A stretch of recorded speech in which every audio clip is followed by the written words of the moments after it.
Ya panik lah, gila. Itu Peacock Bass Fogo yang dihajar oleh Peacock Bass Fogo gua yang pertama. Nah, jadi ini ada sedikit perubahan. Gua baru bisa nge-update unboxing itu malam karena tadi siang gua banyak kerjaan, jadi gua agak sedikit buru-buru. Ini Peacock Bass Fogo yang baru gua beli lagi. Dia size-nya 67 cm. Gua beli dari Aqua Premier. Dan Peacock Bass Fogo yang kemarin gue pindahin ke sini. Mana dia? Nah, itu dia. Dia ini ternyata size-nya udah 9-10 cm kalau gue estimasi ya. Soalnya cukup jauh selisih size-nya. Karena ya emang 2 minggu terakhir ini semenjak gue unboxing, ini ikan gue push gila-gilaan makannya. Tapi kalau ikan di push gila-gilaan makannya, itu dia dari segi marking dan warna dan lain-lain itu emang jadi hilang ya. Gede badan doang. Nah, tadi kan pas unboxing akuarium ini gue isi Brokopondo dan akhirnya Brokopondo gue pindahin ke sini. Nah, ini ada 2 Brokopondo yang gue beli, ini dari Suriname. Nah, kenapa gue beli Brokopondo untuk gue masukin ke kategori ikan kontroversi? Nah, jadi gini, Brokopondo ini yang tangkapan alam itu harganya udah 2 juta, 3 juta, 4 juta per ekor. Nah, ini gue beli 2 yang tangkapan alam. Dia size-nya 15 cm. Nah, Brokopondo yang katanya captive breed itu cuma ratusan ribu. Ada yang 300.000, 500.000, 800.000. Jadi kan selisih harganya sangat jauh. Nah, kebetulan gue udah order satu lagi Brokopondo yang captive breed. Ini akan gue gabung dengan Brokopondo yang ada di sini sekarang, guys. Gunanya apa? Gunanya supaya nanti kita bisa lihat apakah ada perbedaan yang cukup jauh antara Brokopondo yang tangkapan alam dan yang captive breed. Apakah selisih harga sekian juta itu worth it? Nah, seperti itu. Itu yang akan gue jadikan eksperimen untuk Peacock Bass Brokopondo. Kebetulan waktu itu gue pernah ditawarin juga sama orang Brokopondo harganya 150.000. Nah, gue bingung karena gue tahu Brokopondo ini adalah Peacock Bass kolektor ya, hanya kolektor yang biasanya mau beli ikan ini. Tapi kok ikan kolektor harganya cuma seperti itu. Jadi di sini akan gue beli satu lagi Brokopondo yang captive breed. Informasinya ini akan gue gabung dengan mereka dan kita akan lihat bersama-sama apakah ada perbedaan antara captive breed dan wild caught. Nah, seperti itu kurang lebih.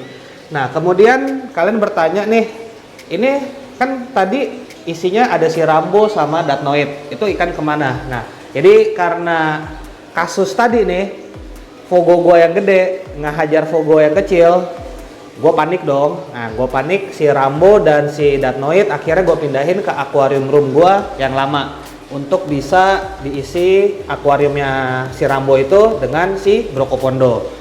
Jadi kenapa gue pindahin ya, salah satunya tadi dia ngebully yang Peacock Bass Fogo yang kecil ini. Nah, dia makan sih nggak bakal bisa dimakan ya.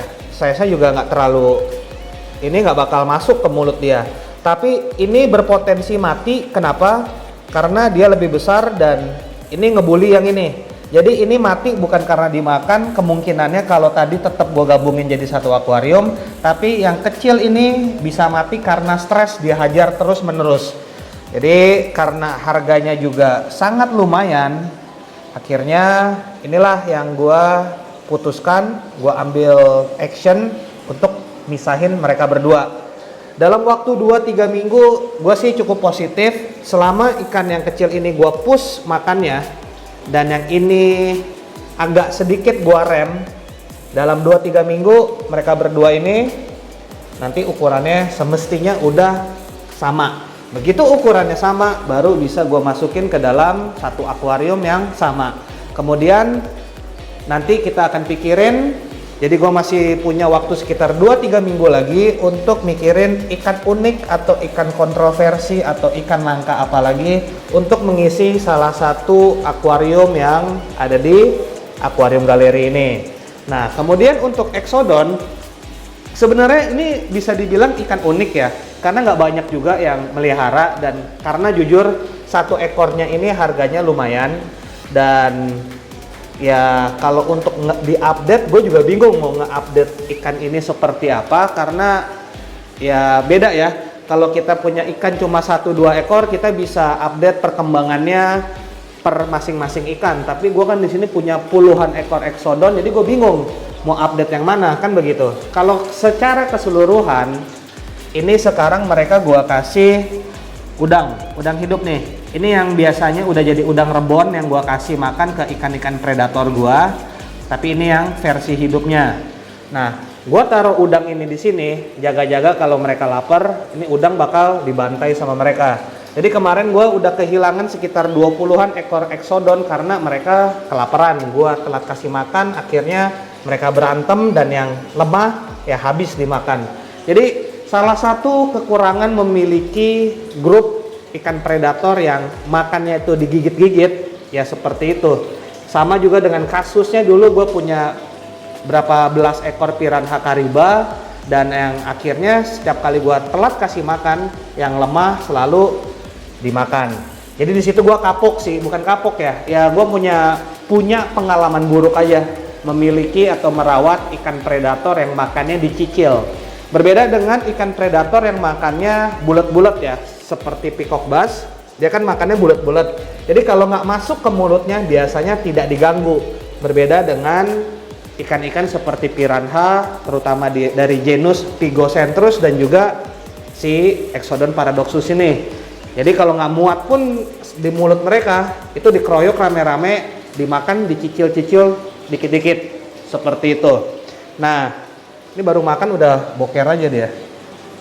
Ini gue senengnya, dia baru datang dan langsung mau makan, berarti indikasinya itu ikan adalah ikan yang sehat.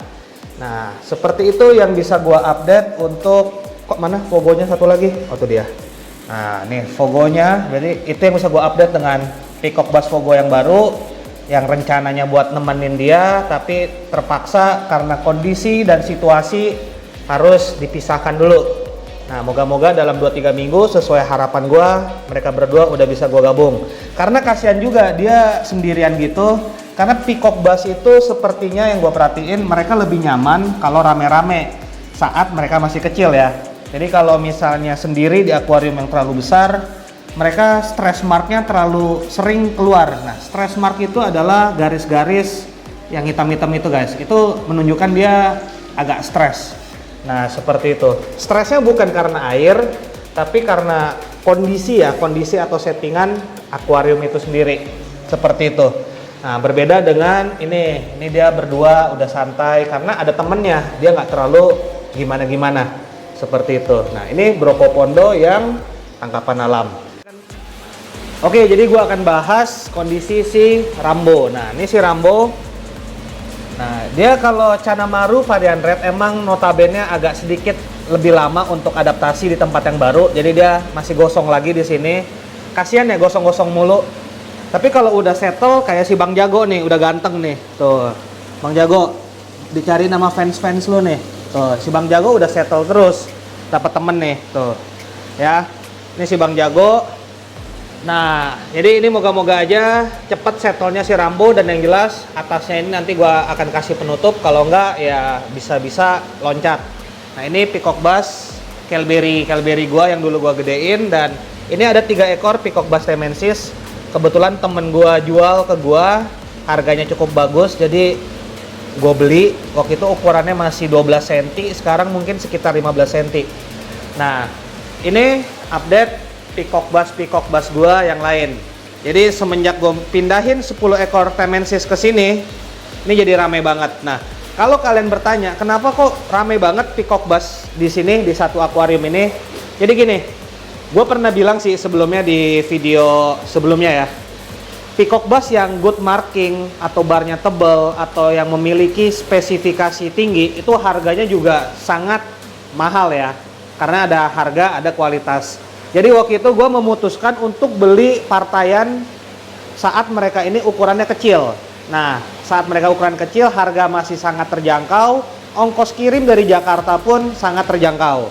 Jadi gue gedein rame-rame, dan inilah hasilnya. Nah, peacock bass ini nanti akan gue sortir. Jadi misalnya Orinoco, gue akan pilih 3 terbaik. Terus si mono gua akan pilih 3 terbaik, intermedia, single dan lain-lain. Jadi ini nanti akan gua sortir, tapi akan gua sortir itu di size sekitar 25-30 cm.